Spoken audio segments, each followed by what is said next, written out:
All right, good morning, everybody. It is a couple minutes past the hour and we have a lot to go through today, so I kind of want to get started. There are still some people logging in, but we'll just have to get going. I want to, first of all, go over a little bit of housekeeping.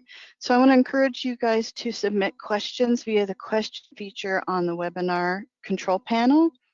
And if we don't get to your question at the end of the presentation, we will follow up with the answers to you directly afterwards. This webinar is part of our year-end Payroll and Beyond webinar series. We have our next webinar on retirement plan governance next Tuesday, and we'll pick the series back up in January with topics on HR technology, HR updates, and talent retention. More information will be provided in the follow-up email that will be sent after today's session.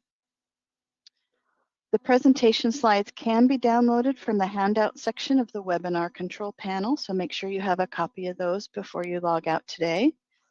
And today there will be polling questions throughout the webinar.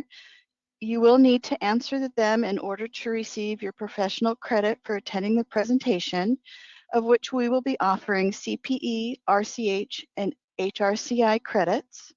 And at the conclusion of the webinar, a short survey will launch and you will need to complete the evaluation to get those credits. The certificates will be emailed in 2 to 3 weeks after the program. So welcome everybody to year-end payroll considerations. My name is Christine Wilson. I am a certified payroll professional and senior consultant with Human Capital Management and the Payroll Consulting Division within Sikich LLP. I have been in the payroll profession for 30 years and have been a functional payroll processor to manager to implementation, and now am in consulting. With me today, I have Sarah, and I would like her to introduce herself. Hi, everybody. My name is Sarah Truman. I am also a CPP. I have worked in payroll since the mid-90s on several systems. I've worked as, a manager, director, very much on the global aspect of it, many countries. I do a lot of implementation work in my career, Workday, ADP, etc. So happy to be here. Thanks. Today during the presentation, we're going to go through some IRS updates. We're going to look at the Form 941, the 941X, the Form W-2, and the Form 1099 NEC, which was reestablished last year, and also take a quick look at the 1099 MIS. And at the end, we're going to look ahead at 2022 with some information that has come out to help you get prepared for payroll processing in 2022. Hopefully by the end of the session today, you'll have a little more knowledge of the IRS updates as they're related to COVID-19, the never-ending subject that keeps coming up, understanding reporting requirements for all of the forms that we use throughout the year, the quarterly 941, 941X if we need to make some adjustments or take some credits that we didn't take earlier, and then finally the W-2 on some requirements that are needed for COVID reporting also.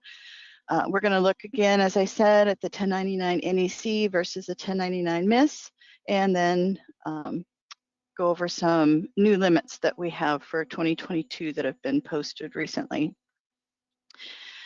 On March, just to kind of remind it, March 11, 2021, the American Rescue Plan Act was signed into law to provide further support to employers, including state and local governments, affected by the COVID-19 pandemic. The ERTC, which had been scheduled to expire on June 30, was extended through December 2021. The credit percentage remained 70% of up to $10,000 in qualified wages per employee per quarter, with a max of $28,000 credit per employee for 2021.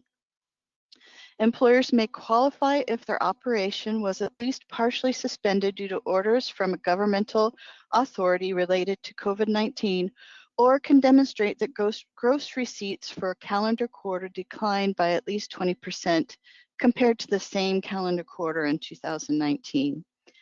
The ARPA also permitted severely distressed employers who can demonstrate deductions in gross receipts of 90% or more compared to the same calendar quarter in 2019. These organizations are permitted to take the ERTC for all wages paid to employee up to this applicable limit, even if they have over 500 employees. Otherwise, employers with over 500 employees can only take the ERTC wages paid to employees for which the employee is not providing services, and an example would be paid time off. The American Rescue Plan provided a temporary 100% reduction in the premium that individuals would have to pay when they elect COBRA continued coverage following a reduction in hours or an involuntary termination of employment. The period covered from April 1st, 2021 to September 30, 2021. The law provided a corresponding tax credit for entities that maintain group health plans, such as employers, multi-employer plans, and insurers. The 100% reduction in premium and the credit are also available with respect to continuation coverage provided for those events under comparable state laws, sometimes referred to as mini-COBRA.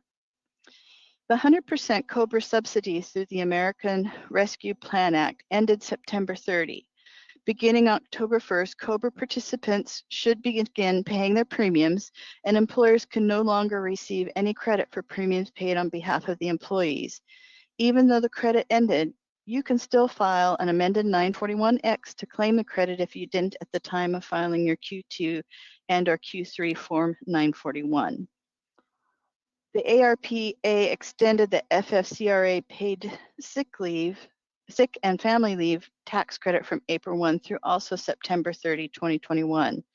There is no requirement for the employer to offer paid leave in 2021, but for employees that do, such leave is funded by the federal government up to applicable limits. For employees unable to work due to qualifying reasons described by the FFCRA, an eligible employer may claim a tax credit for up to 2 weeks or 80 hours of paid sick leave up to $511 per day and $5,110 in the aggregate for leave taken from April 1st to 9/30/2021. For employees unable to work because of a need to care for others, employers may claim a tax credit for up to 2 weeks or 80 hours of paid sick leave up to $200 per day and $2,000 in the aggregate for the same period. The credit is taken by reducing federal employment taxes by the cost of the qualified leave wages plus allocable health plan expenses and the employer share of Social Security and Medicare taxes imposed on the qualified leave wages. Under the ARPA, certain state and local government employers may claim tax credits for providing leave. The 500 or fewer employee limitation does not apply to these governmental employers, which are eligible for the credit even if they have over 500 employees. Federal government and any federal agency or instrumentality may not claim the tax credit. IRS Notice 2021-26 clarifies for taxpayers that if a dependent care benefits would have been excluded from income if used during taxable year 2020 or 2021 if applicable, these benefits would remain excludable from gross income and are not considered wages for the employee for 2021 and 2022. An extension of tax credits for emergency paid sick and family and medical leave to include time taken by employees who are not available to work or telework due to reasons related to COVID-19 are leave taken to receive COVID-19 vaccinations and to recover from injury, disability, illness, or condition related to vaccinations. The employee retention credit was due to expire on 12/31/2020, but was extended and expanded through June 30, 2021 by the Consolidated Appropriations Act. The ARPA extended the credit to qualified wages paid between 7/1 and 12/31/2021, but kept the provisions included in the CAA that expanded the credit to an increased 70% of qualified wages for each quarter, again with a cap of $10,000 per quarter per employee. And the definition of large employer was redefined to 500 employees. Along with ARPA credit extension, it also exchanged how the refundable and non-refundable portions of the ERC are calculated. Effective April 1st, the non-refundable portion of the credit applies against the employer's share of the Medicare tax only, calculated against the employer's share of Social Security tax. The credit remains fully refundable to the employer. Possible early end, just a more, well, there is now, since the House bill, or the bill went to the president to sign, but at the time we put this together, there was going to be a possible early end to employee retention tax credit. It's actually ending September 30th, which is one quarter earlier than the original December 31. So be aware that for fourth quarter, employee retention credit is no longer available. That is part of the bill, that the infrastructure bill that is being signed by the president now. Okay, time for our first poll question. Did your employer give employees the option to defer their Social Security tax? Yes, no, or I don't know. We'll give you about 30, 45 seconds to answer this, and then we'll display the results.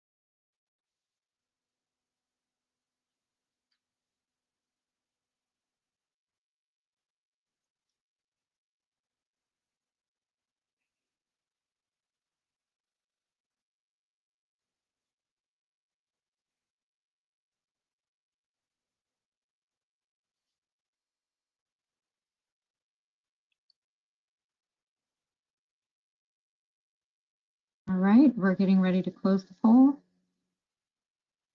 Answer, did your employer give employees the option to defer their Social Security tax? 10% yes, 82% was no, and 8% was I don't know. I've found that most employers did not defer. Thank you. That's what I found also. However, I believe the U.S. Military were required to have theirs deferred. So that was pretty interesting. And as part of that, just a reminder, with that deferral, you're required to repay those deferrals. Originally, it was by this year, December 31, but it has been, it was originally by 4/30/2021, but the Consolidated Appropriations Act changed that deadline to pay the deferred employee social tax to December 31, 2022. And just a quick note that 12/31 this year is considered a legal holiday, so those payments will be considered timely if paid by January 3rd, 2022. And for the reporting of the repaid tax, needs to be reported on box 4 on Form W2C. So if you did defer those taxes, if the employee chose to defer their taxes, they would receive a Form 940 or a W2C, and the employer would need to complete a 941X. And if they aren't paid back by January 3rd, 2022, interest and penalties start accruing on any of the unpaid balances. And if you have employees who have since left the company, you as an employer are still liable for those Social Security tax deferrals, which was kind of the risk of offering that to your employees. There is more information on this, IRS Notice 2021-11, if you want to look into that a little bit more. Another relief effort was the ability for employers to defer the Social Security tax incurred from March 27, 2020 through 12/31/2020. 50% of the deferral must be paid by 12/31/2021, and the remaining 50% by 12/31/2022.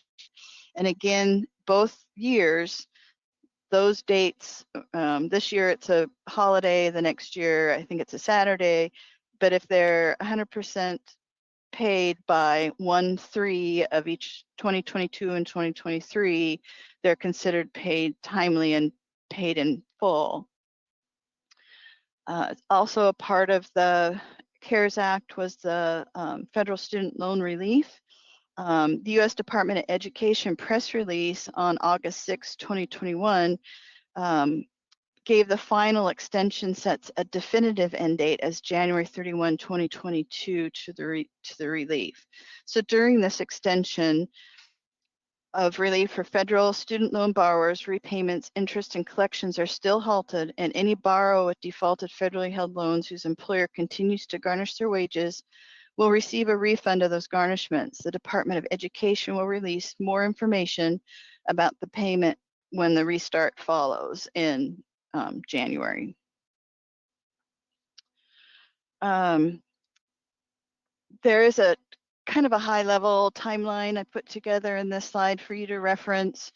The emergency paid sick leave, or the EPSL, and paid family leave and medical leave, EPFL. The FFCRA required payment by employers of less than 500 employees and government employers through 12/31. The CAA it made that voluntary through March 31st, 2021, and the ARPA then extended it to 9/30/2021. So that also ended September 30, as well as the emergency paid sick leave tax credit and emergency paid family and medical leave tax credit. The same information followed. FFCRA made it available. CAA made it available through 3/31/2021, and ARPA expanded it to 9/30 and made it available for government employers. The employer Social Security tax, the CARES tax, is the one that allowed the option through 12/31/2020 with repayment 50% in 2021 and 50% 2022. The employee retention credit, the CARES Act provided 50% wages per employee per quarter through 12/31/2020. The CAA expanded that through 6/30 and then upped it to 70% of quarterly wages. And the ARPA further expanded it, still at the 70% through 12/31/2021. However, with the passage of that bill, that now is through 9/30/2021. Then we had the presidential memorandum that offered the employee deferral of the Social Security taxes from September 1st, 2020 to 12/31/2020 to be repaid by April 30, 2021, but the CAA extended that repayment to 12/31/2021.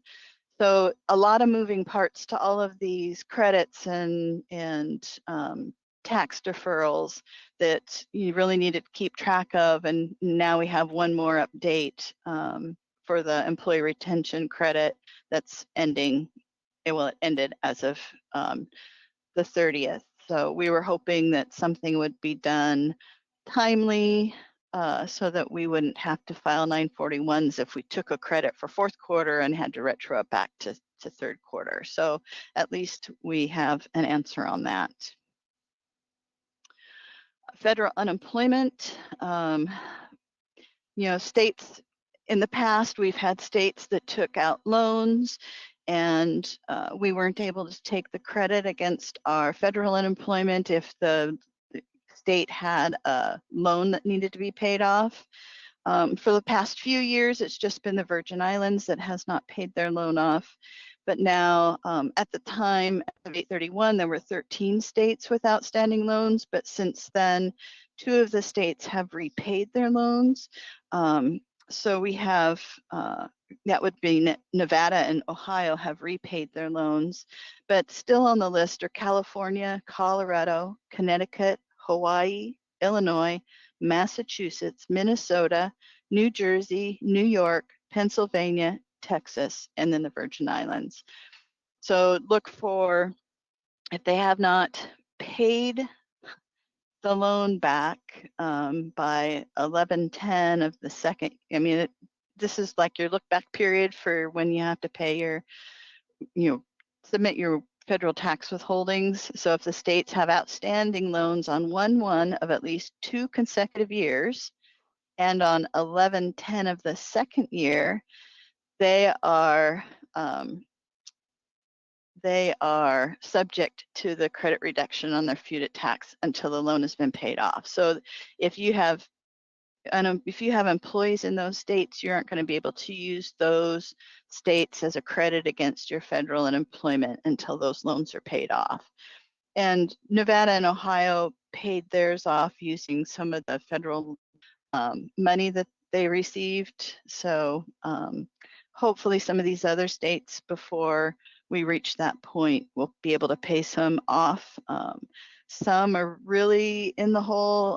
California has a huge outstanding debt of close to 24 billion.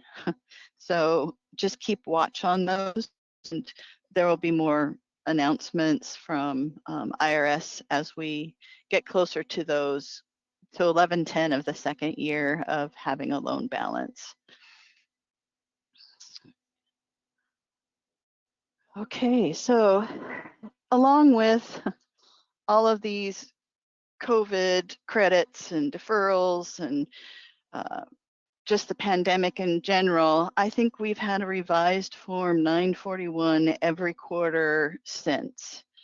The IRS came out with their latest version, of course, for this year, and they've also created some additional worksheets to help. I know we're past Q2 and Q3, but you still have the availability of filing a 941X if you didn't take some of these credits. But they did put together some instruction, a real good instruction set, and worksheets to help you fill out the forms on all of these new lines that they have entered. So for what's new for as of June 2021, the COVID-related credits for qualified sick and family leave wages has been extended and amended. They've created new categories. They've updated all the lines. They put, like I said, they put together 5 different worksheets to help you fill out your form and take, determine what your credit should be. Worksheet 1 that they've created is a credit for qualified sick and family leave wages for leave taken before April 1st, 2021. And these, I've walked through these worksheets, and they're really good about telling you which lines to take from your 941 that are filled out, what amounts to put, at the end of the worksheet, what line to put that credit on. If you walk through it step by step, it really is helpful when you're trying to figure out what goes on what line on the 941. The second worksheet that they put together was the employee retention credit for the second quarter of 2021 only. So that would be wages paid after March 31 and before July 1, 2021. Again, they've put together some really good instructions on how to fill this out. If you go line by line, step by step, you'll know exactly what to fill in on your 941 for that credit. Worksheet 3 is the credit for qualified sick and family leave wages for leave taken after March 31st, 2021. Worksheet 4 is, oops, sorry, wrong worksheets in there. The worksheet 4 is for the employee retention credit for third and fourth quarters of 2021, but as we heard, the employee retention credit ends 9/30, so it'll be just for third quarter. So, and I apologize, it has the wrong worksheet in there. And then worksheet 5 is the COBRA premium assistance credit. This is one that I found that most employers don't really know about, and this is the reason that there have been 941Xs that have been filled out, was so that they could go back and take these credits. So if you follow through these steps, you'll find out what your credit is and be able to apply those credits. The instructions for the Form 941 has all of these worksheets in there. And again, they go step by step on what to put in the lines. And if you have never filled one out before, I think they've done a great improvement to their instructions from when I first started filling out Form 941s. They're a little more clear and really guide you pretty well on filling out the form. Just words of caution, the IRS or Social Security Administration will contact you if the amounts reported on your 4 quarterly Forms 941 do not match the total amounts reported on your Forms W-2 and Form W-3.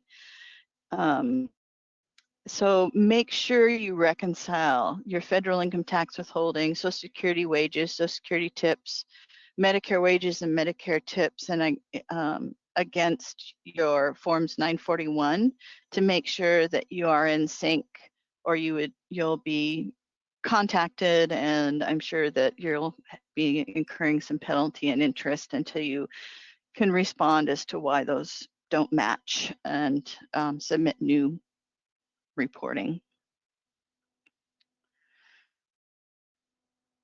Okay, time for another poll question. Okay, do you reconcile your quarterly Forms 941 to the total amounts reported for your Forms W-2? Yes, no, or I don't know. Again, we'll give not quite a minute for response. Thank you.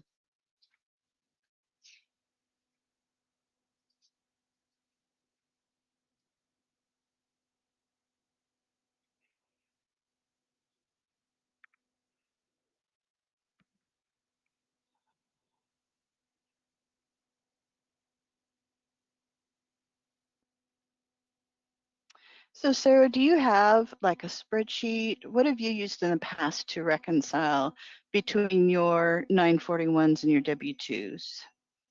Yeah, I've used a spreadsheet in the past, and all my boxes on my 941, I then line up and reconcile against my my W-2 totals, and I was able to do that on a quarterly basis with almost every place I've ever been. So you've been able to get like a mock W-2 total from your vendor and be able to compare those, or do you write ad hoc reports to compare those? I've been able to get reports from my tax vendor. Okay. How about you? I have a spreadsheet that I've used, and I've written ad hoc reports, check detail reports, and add those up and then insert them, and hopefully everything balances. If not, I go back and try to figure out where the where the error is that's causing the out of balance. But it's really reduced notifications from the IRS, that's for sure. Yeah, and most of the places I've been for the last several years have an enormous amount of employees, thousands, tens of thousands of employees. So I make sure I do this quarterly because if I have to do adjustments, I want to have time to do them properly, and waiting until the end of the year is just too much. Yeah, exactly. Yeah. Okay, so our poll results. Do you reconcile your quarterly Forms 941 to the total amounts reported for your Forms W-2? Looks like almost 75% say yes, 12% is no, 14% is I don't know. Well, hopefully the 12% will take into consideration and put together a reconciliation and be, confident that what their W-2s reporting matches their 941 quarterlies. Oh, now the lovely 941X.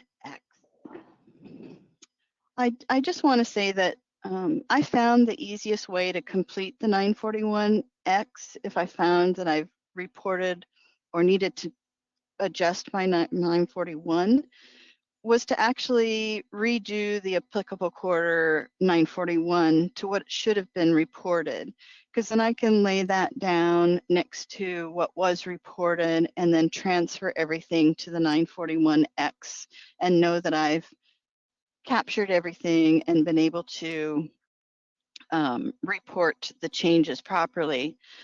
Nothing like having to do a correction to a 941X. 941X for 941X if you, for some reason, have a line off or a number wrong.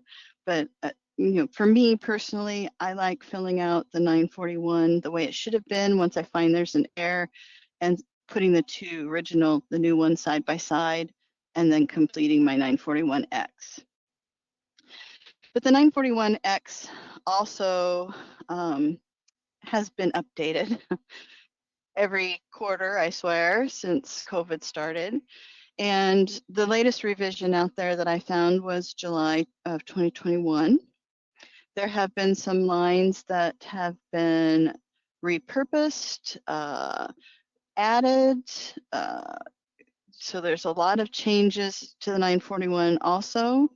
And just a note that only the lines that need to be adjusted need to be completed on the 941X, kind of like your W2C, where you're only reporting the lines that need to be adjusted. And if you're correcting a quarter that begins before April 1st, 2020, there are a couple of lines that you need to leave blank. So let's go through some of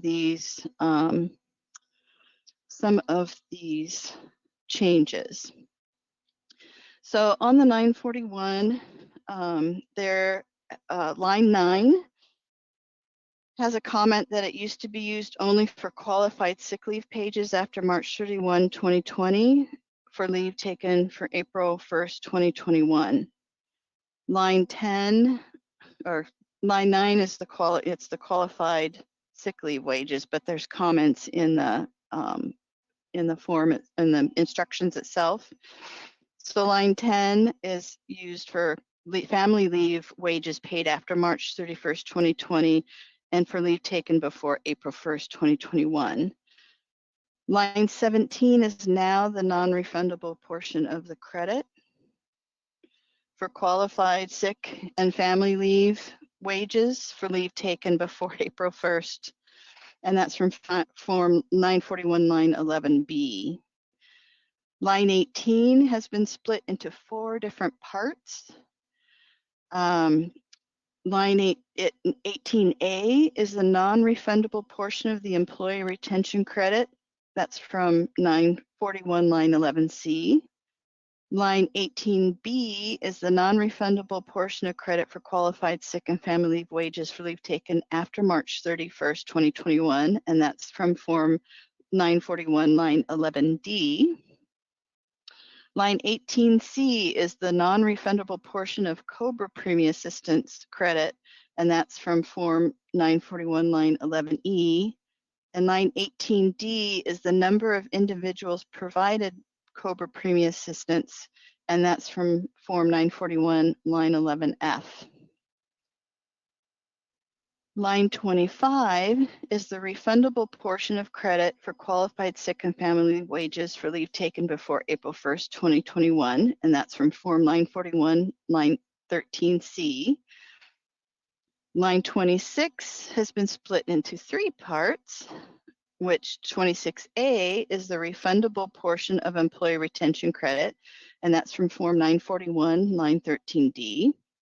Line 26B is the refundable portion of credit for qualified sick and family leave wages for leave taken after March 31st, and that is from Form 941, line 13E. 26C is the refundable portion of COBRA premium assistance credit, and that's found on Form 941, line 13F. Line 28 is the qualified health plan expenses applicable to qualified sick leave wages taken before April 1st. That's Form 941, line 19. Line 29 is the qualified health plan expenses allocable to qualified family leave wages for leave taken before April 1st, and that's line 20 on the 941. Line 31 has been split into two parts. 31A is the qualified health plan expenses for the employee retention credit, which is line 22 on the Form 941. And 31B is the checkbox for a business that is eligible for employee retention credit in the third or fourth quarters of 2021, solely because it's a recovery startup business. And again, that retention credit is ending if everything gets signed, and it's ending on 9/30. Line 32, no picture. Line 32 is a credit from Form 5884-C, line 11 for this quarter, which is Form 941, line 23. And it can only be used to correct the second, third, and fourth quarters of 2020 and the first quarter of 2021. Line 33A is qualified wages paid March 13th through March 31st, 2020, and can only be used to correct the second quarter of 2020. 33B is the deferred amount of the employee share of Social Security tax included on Form 941-13B, and can only be used to correct the third and fourth quarters of 2020. Line 34 is the qualified health plan expenses allocable to wages reported on 941, line 24, and can only be used to correct the second quarter of 2020. New lines 35 through 40 apply only to quarters beginning after March 31, 2021. Line 35 is the qualified sick leave wages taken after March 31st, 2021. 36 is the qualified health plan expenses taken after March 31. Line 37 is the amounts under certain collective bargaining agreements allocable to qualified sick leave wages taken after March 31st, 2021. And line 38 is for the qualified family leave wages for leave taken after March 31st, 2021. Line 39 is the qualified health plan expenses for leave taken after March 31, 2021. And line 40 is for amounts under certain collective bargain agreements applicable to qualified family leave wages for leave taken after March 2021.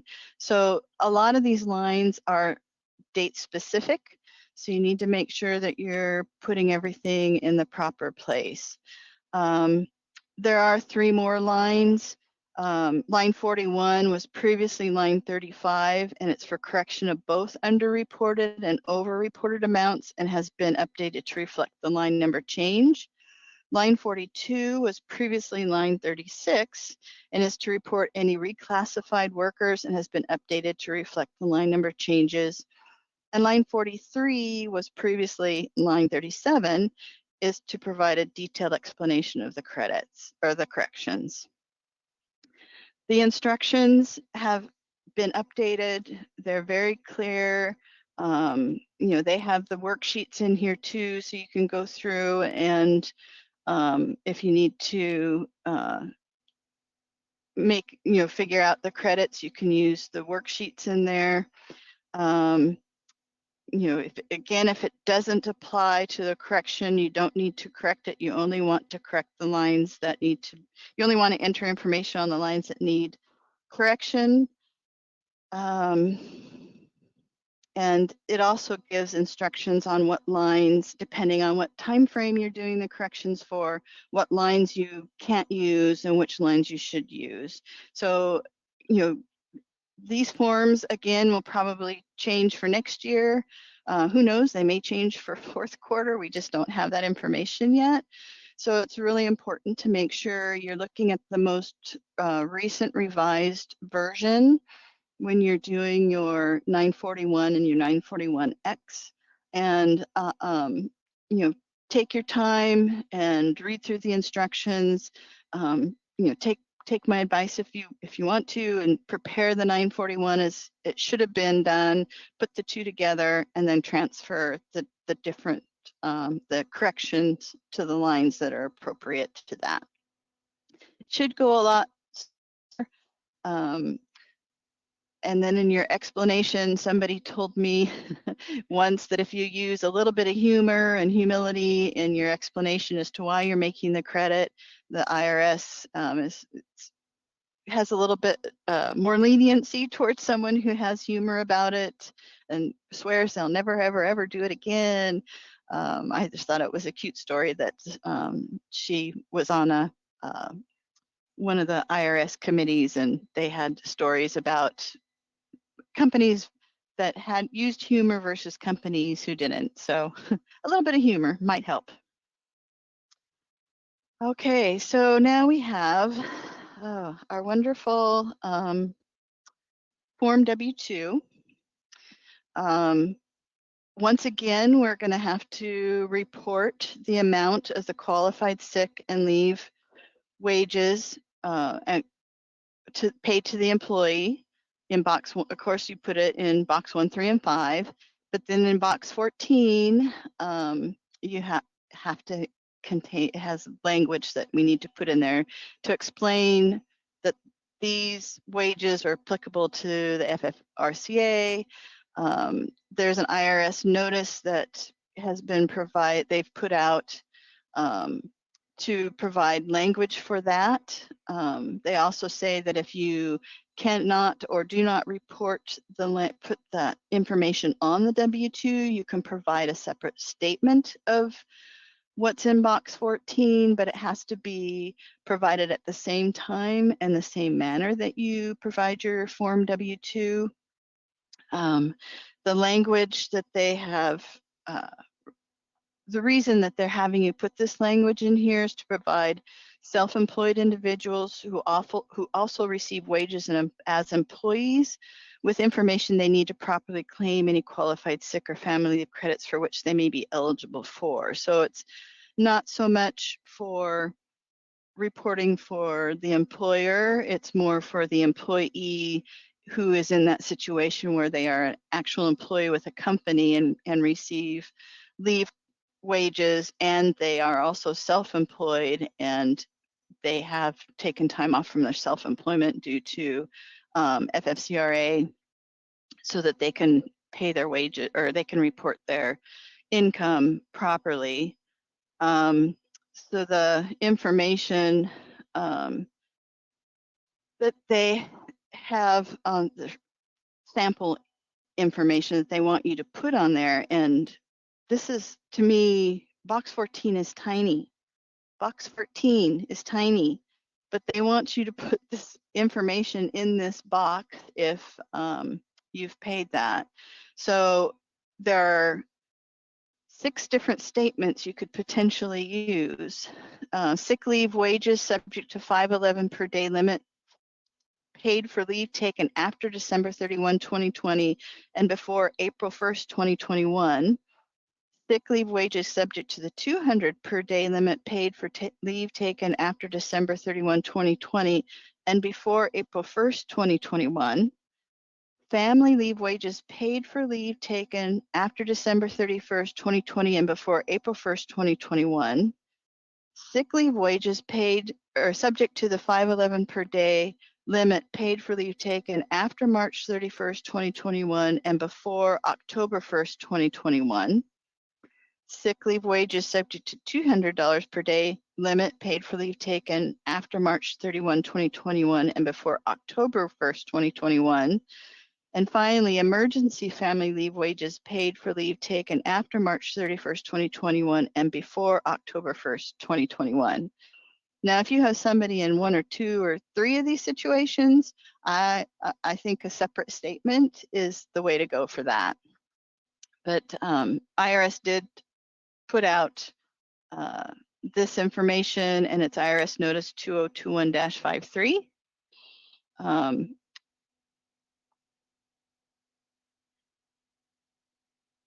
And a reminder that a Form W-2C needs to be created in 2021 when the deferred Social Security taxes have been repaid. And there's an IRS Notice 2020-65 for more information on that. Pending the IRS issuing final regulations, just to kind of keep you aware, in 2022, if you send 100 or more W-2s to the SSA, you will have to file them electronically. And in 2023, they want to lower that limit to 10. So eventually they want to have everything electronic. So if you're still filing paper forms, I highly suggest you start working on electronic, because in 2023, if you have more than 10 W-2s that you're submitting, you're going to have to do it electronic anyway. And here's the 2021 W-2. Nothing really has changed much on this. I just wanted to include a sample in here. Okay, so Form 1099 NEC, it was re-implemented last year to a couple of reasons. One, the 1099 miss wasn't due until the end of February, March. And if an employee had a 1099 miss, they weren't getting that information on time, and the IRS wasn't getting it to be able to process personal income tax returns. So in last year, they re-implemented Form 1099 NEC, and it's for the reporting of all of the non-employee compensation for like independent contractors, attorneys, but that's just services only, because settlements, you still want to report those on the 1099 miss. And gig workers or any other non-employee compensation, and that still, that amount is $600 or more in a calendar year.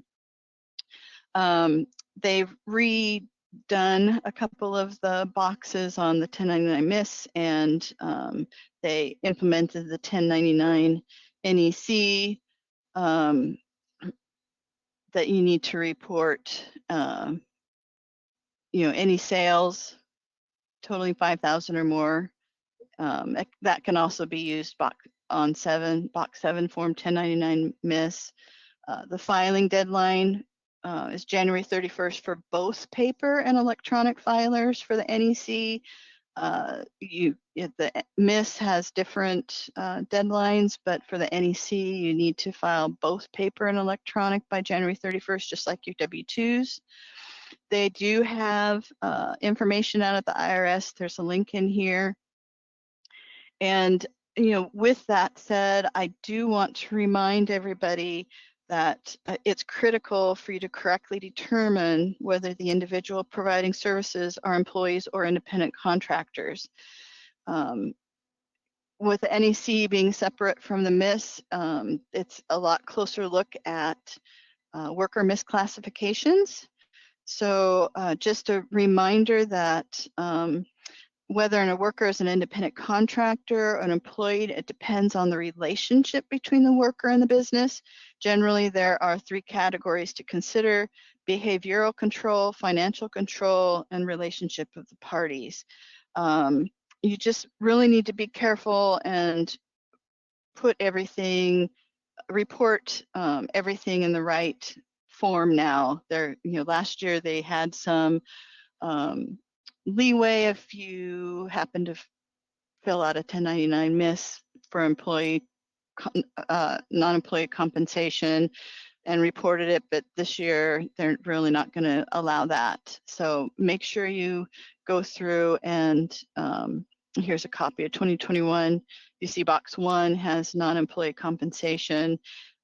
If you're asked to have, if the employee does not complete a W-9, you will have to withhold federal income taxes until they provide one to you. So it's imperative you get the W-9 from them.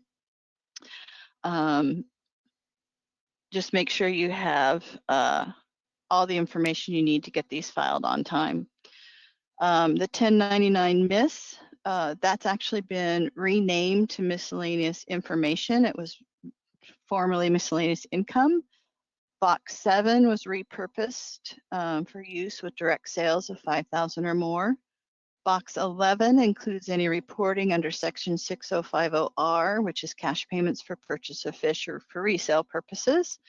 If paid to a corporation, no 1099 misreporting is required unless an exception applies, such the gross proceeds paid to an attorney. And this is where you would not use the 1099 NEC because that one you're reporting their services. Here, these are gross proceeds. 1099 miss is where you report the gross proceeds paid to an attorney. Your deceased employee wages paid to the estate or beneficiary are still reported on the 1099 miss. And if you've paid for any medical expenses, which includes items such as flu shots, that's also put on the 1099 miss. Many accounting firms are not incorporated. So make sure you get that W-9, confirm whether they're incorporated or not, because that may require 1099 misreporting. And the IRS really expects employers to have some 1099 reporting. I mean, I've worked with a company that when I came in, they didn't have proper reporting and they paid, I don't know how many vendors they paid, but they only sent out like 1099 miss, and that wasn't right. So make sure you're reviewing, you have W-9s for all your vendors so you know exactly what their filing status is, corporate, LLC, S Corp, whatever, individual, so you know which form to report the information on. So the 1099 miss, they have a different filing date from the 1099 NEC, so you need to paper filing, it's February 28th. If you file electronically, you have a little bit more time as of March 31st. And here's the 2021 1099 miss. And our last poll question.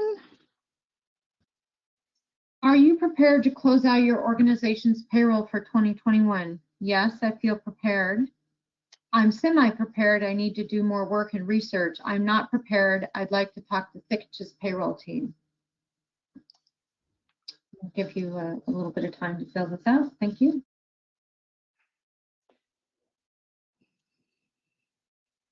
And after we're done with this, we just have a few more items, a couple of things that have come up for 2022, a couple of reminders, and we should finish pretty much on time. I don't know if we will have time for any questions, but we will definitely, we've taken note on all of the questions and who's asked them, and we will make sure that we get them answered and out to you as soon as we can.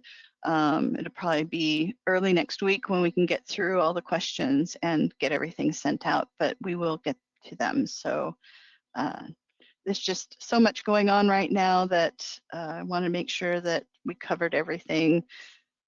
And this isn't everything, but kind of some key points that to go through. We have our poll results. 60% are prepared, 38% need to do more work and research, and 2% would like to speak with somebody on our payroll team. Thank you. Great, thank you. And we hope that we will be talking with you soon. So let's take a quick look at 2022 ahead. You know, we talked about the federal unemployment. Virgin Islands right now for 2021, there's no, you don't get a credit reduction for them because they have the loan. Expect to see additional restrictions in 2023. I mean, we're up to 11 states. If more can pay off their loans, great.